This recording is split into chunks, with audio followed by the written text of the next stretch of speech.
ये question blood relations का है। ब्लड रिलेशंस चैप्टर के क्वेश्चंस को सॉल्व करने के लिए हम लोग एक कॉन्सेप्ट का यूज कर सकते हैं जिसे फैमिली ट्री बोलते हैं। तो फैमिली ट्री से रिलेटेड कुछ पॉइंट्स मैंने यहाँ ऑलरेडी लिख दिया हुआ है कि दो लोग जो कि सेम जनरेशन में हो तो उन्हें हम हॉरिजॉन्टल लाइन से डिनोट करते हैं। सेम जनरेशन जैसे brother, sister, husband, wife, cousins, brother in law, sister in law, ये सारे लोग सेम जनरेशन के हुए। अगर दो लोग जो कि डिफरेंट जनरेशन के हैं तो उन्हें हम वर्टिकल लाइन से डिनोट करेंगे।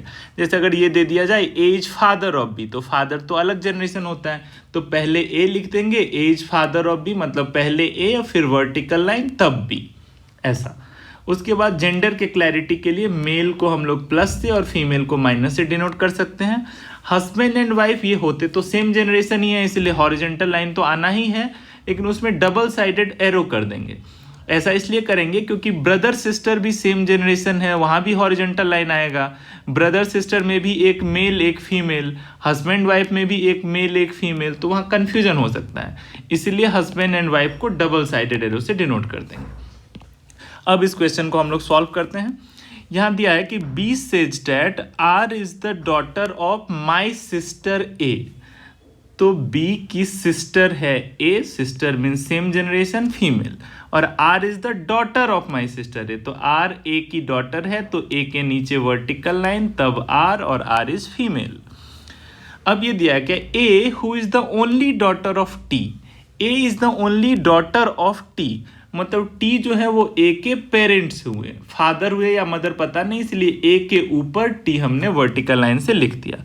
अब यहाँ ये नोट करना है कि A is the only daughter of T, तो बी भी तो ए का सिबलिंग ही है, मतलब बी जो है वो सन हो जाएगा टी का, बी मेल हो जाएगा क्योंकि डॉटर तो सिर्फ ए ही है, तो बी जो है वो सन हो गया, और भी कोई आएगा तो वो सन हो जाएगा।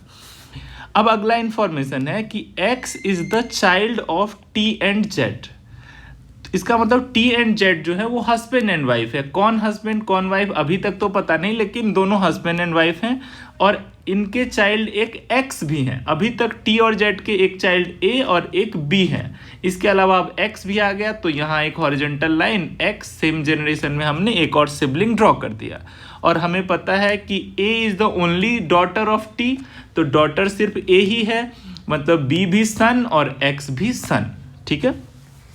अब यहाँ दिया है कि x is the child of t and z who is the grand mother of h। z जो है वो h की ग्रैंड मदर है, तो अगर z ग्रैंड मदर है मीन्स z का जेंडर क्लियर हो गया, z माइनस तो t प्लस, और z is the grand mother of h, ये h की ग्रैंड मदर है। इसका मतलब h जो है वो b का भी चाइल्ड हो सकता, a का भी चाइल्ड हो सकता, और x का भी चाइल्ड हो सकता, तीनों में से किसी का भी चाइल्ड हो सकता है h। तो अब हमें ये डिसाइड करना है कि h आखिर में किसका चाइल्ड है, b का या a का या x का। उसके लिए हम लोग नेक्स्ट इन्फॉर्मेशन देखते हैं। नेक्स्ट इन्फॉर्मेशन है k is the mother of m who is the only sister of h। h की एकमात्र सिस्टर है वो है m। तो अब आप देखिए कि अगर h को हमने माना कि h a का चाइल्ड है, अगर a का चाइल्ड माना तो a की तो एक ऑलरेडी डॉटर है r, तो अगर यहाँ पे हमने h और m को ऐसे लिख दिया तब तो ये कंडीशन नहीं सेटिस्फाई होगा कि m is the only sister of h, यहाँ r भी सिस्टर हो जाएगी h की। मतलब ये क्लियर हो गया कि ये h के बारे में जो हम लोग बात कर रहे थे कि h किसका चाइल्ड है, b का या a का या x का, तो उसमें से एक चीज़ क्लियर हो गया कि h जो है वो a का चाइल्ड तो नहीं हो सकता है, क्योंकि a की एक डॉटर ऑलरेडी है, और क्वेश्चन में दिया गया है कि h की सिर्फ एक ही सिस्टर है जो कि है m, तो h a का चाइल्ड नहीं है। और x के बारे में दिया है कि x तो अनमैरिड है, तो ये ऑप्शन भी गया, तो इसका मतलब ये क्लियर हो गया कि h जो है वो b का चाइल्ड है, तो b के नीचे h, और m जो है h की सिस्टर है, तो m भी हमने सेम जनरेशन में ड्रॉ कर दिया। और ये दिया गया है कि k is the mother of m। यहाँ पे आप देखिए कि k is the mother of m, तो m और h सिबलिंग्स हैं, उसके फादर b हैं, तो k mother means father and mother husband and wife, तो same generation double sided arrow, ऐसे हमने लिख दिया। अब एक और इन्फॉर्मेशन दिया है कि s is the spouse of a। Spouse का मतलब किसी भी मेल पर्सन के लिए वाइफ और फीमेल के लिए हस्बैंड। तो अब देखिए यहाँ S is the spouse of A, तो ए तो फीमेल है, तो इसके हस्बैंड है एस, तो हस्बैंड मीन सेम जनरेशन ही आएगा, थोड़ा सा टेढ़ा करके मैं लिख दे रहा हूँ कि S is the spouse of A, S husband हो गया ए का, तो मेल, ऐसा हमने डिनोट कर दिया।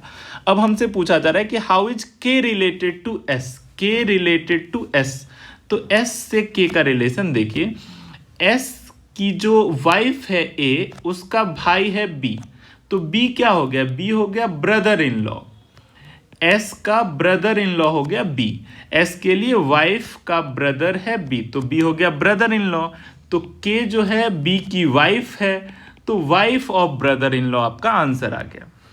Option C is correct, wife of brother in law. वो पूछा जा रहा है how is K related to S, तो एस के लिए वाइफ का ब्रदर है बी, तो ब्रदर इन लॉ हो गया बी, और ब्रदर इन लॉ की वाइफ है के, तो के क्या हो गई, K is wife of brother in law for S, तो आंसर इस क्वेश्चन का आ गया option C, wife of brother in law.